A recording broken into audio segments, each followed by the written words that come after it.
Assalamualaikum warahmatullahi wabarakatuh.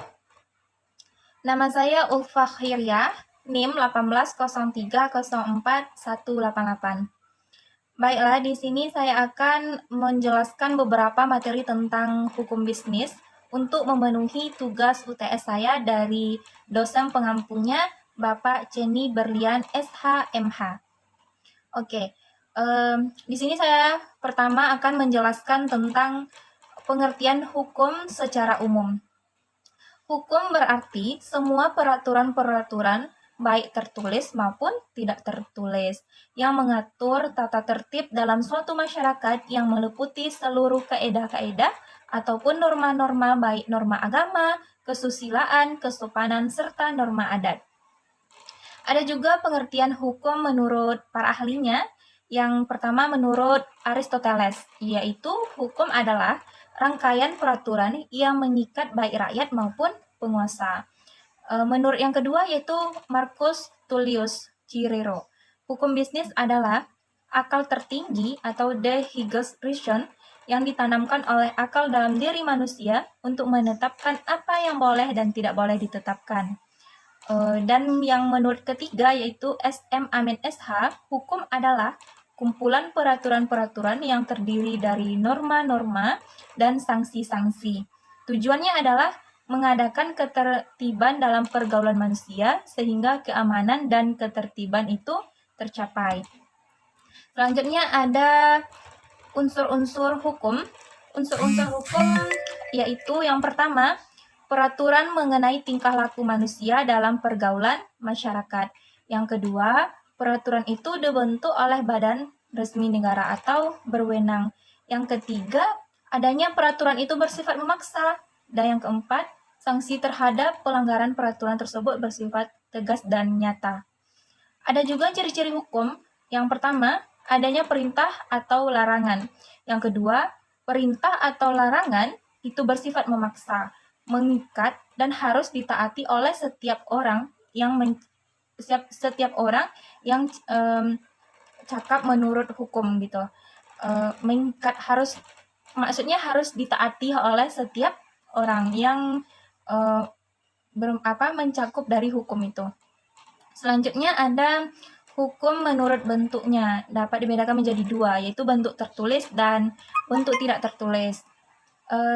Maksud dari hukum yang tertulis itu dikodifikasikan atau dia berbentuk tertulis, tulisan. Yang kalau hukum tidak tertulis itu misalnya kebiasaan tradisi. Selanjutnya ada hukum menurut isinya. Ada dua, itu hukum publik. Hukum publik adalah hukum yang mengatur hubungan antara warga negara dengan warga negara, warga negara dengan alat perlengkapan negara, alat perlengkapan negara dengan alat perlengkapan negaranya, alat perlengkapan negara dengan negara, dan warga negara dengan warga negaranya. Contohnya seperti KUHP, Undang-Undang Lalu Lintas, Undang-Undang Pemilu, dan Undang-Undang Pajak, dan masih banyak contoh lainnya. Yang kedua yaitu hukum privat. Hukum privat adalah hukum yang mengatur hubungan antara orang yang satu dengan orang yang lain dengan menitik beratkan kepada hak perdebatan.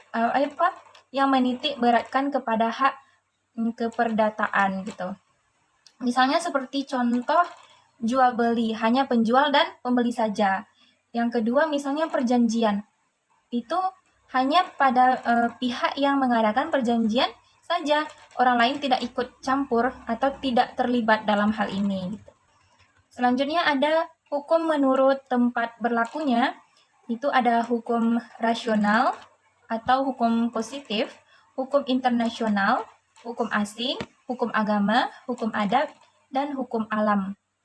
Selanjutnya ada perbedaan manusia dan hukum.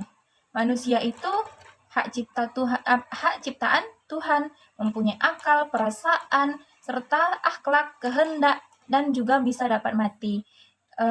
Dan juga mempunyai jenis kelamin, dapat kawin, dapat melahirkan, mempunyai anak, dan masih banyak. Sedangkan badan hukum itu ciptaan manusia berdasarkan hukum dan dapat dibubarkan. Yang kedua, tidak berjenis kelamin, tidak kawin, dan tidak melahirkan. Selanjutnya ada objek hukum. Yang dimaksud dengan objek hukum ini adalah segala sesuatu yang bermanfaat bagi subjek hukum dan dapat menjadi pokok suatu hubungan hukum, yaitu misalnya benda dan hak. Dan di sini ada juga fungsi dari hukum. Fungsi dari hukum ada 4. Yang pertama, menjamin keterlibatan dan keteraturan. Yang kedua, kontrol sosial. Yang ketiga, menyelesaikan sengketa. Yang keempat, sarana pembaharuan tata kehidupan masyarakat.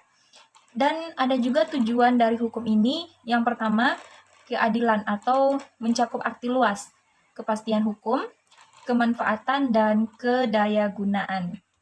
Selanjutnya, ada penjelasan dari peranan kontrak menghadapi perkembangan bisnis dalam dan luar negeri. Hukum kontrak atau perjanjian berperan penting dalam dunia perekonomian saat ini. Bisnis untuk memenuhi standar dan dasar hukum dalam menentukan hak dan kewajiban bagi yang melakukan hubungan atau kerjasama dalam lapangan ekonomi ataupun bisnis, baik itu bersifat individu, golongan, badan usaha, dan negara dengan negara internasional dalam hubungan transaksi lintas bangsa dan bangsa. Selanjutnya ada mengapa hukum kontrak mempunyai peranan penting dalam dunia bisnis. Yang pertama, dengan adanya hukum perjanjian sangat merasionalkan sifat perorangan. Yang kedua, menimbulkan gejala hak yang jelas sebagai akibat dari hubungan hukum antara satu pihak dengan pihak yang lainnya. Yang ketiga yaitu hukum perjanjian berobjek pada suatu benda, yaitu hak kebendaan aja. Yang keempat, ada hak yang timbul dari hukum kontrak bersifat tidak mutlak. Misalnya yaitu hanya berlaku pada orang yang mengadakan perjanjian saja. Selanjutnya, adanya pemilihan hukum yang berlaku bagi para pihak. Selanjutnya, apa sih perbedaan perikatan dan perjanjian itu? Misalnya kalau perikatan itu hubungan antara kedua belah pihak. Sedangkan perjanjian itu kesepakatan antara peristiwa di mana pihak yang satu berjanji kepada pihak yang lain untuk melaksanakan suatu hal atau hubungan hukum. Dan ada juga tentang dasar atau sumber hukum perikatan kontrak ada 3. Yang pertama, perikatan yang timbul dari persetujuan atau perjanjian. Yang kedua, perikatan yang timbul dari undang-undang. Itu misalnya yang pertama terjadi karena undang-undang itu semata. Contoh, kewajiban orang tua memelihara dan mendidik anak-anaknya, serta hukum kewarisan. Contoh yang kedua misalnya terjadi karena undang-undang akibat perbuatan manusia, menurut hukum terjadi karena perbuatan yang diperbolehkan atau sah. Dan yang bertentangan dengan hukum itu tidak sah. Dan yang dasar yang ketiga yaitu ada perikatan terjadi bukan perjanjian, tetapi terjadi karena perbuatan melanggar hukum dan perwakilan sukarela. Baiklah, cukup sekian penjelasan materi dari saya. Wabillahi taufik wal hidayah. Assalamualaikum warahmatullahi wabarakatuh.